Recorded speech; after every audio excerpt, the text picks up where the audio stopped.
अरे धई घोड़ावारो अलुए बेटी मम्मी धई हो रोलू।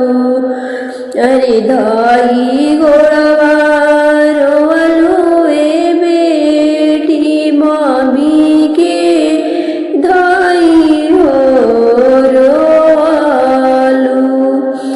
अरे आज छोड़वला ये पापा अपनी हो नगरिया।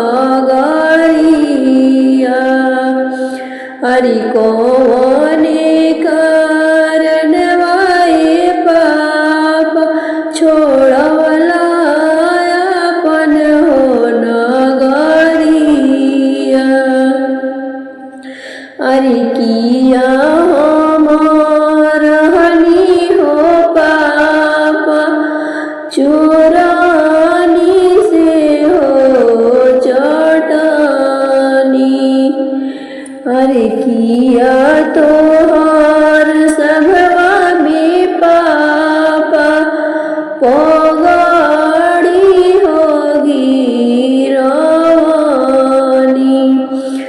अरे किया तोहार सभवा में पापा पगड़ी होगी रवानी। अरे नाही तू रहलू ए बेटी चोरानी से हो चटनी। अरे नाही तू सुंदर हो बेटी इजतिया हो डूबलू।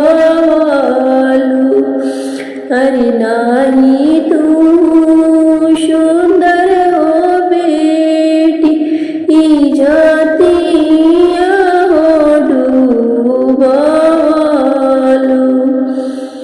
अरे दुनिया के रीता हो बेटी करीले कन्या हो दानवा।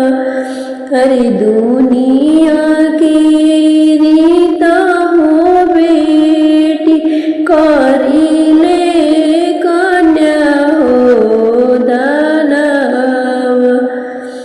अरे दुनिया के रीता हो बहिनी लौआ हो मिलवानी। अरे दुनिया के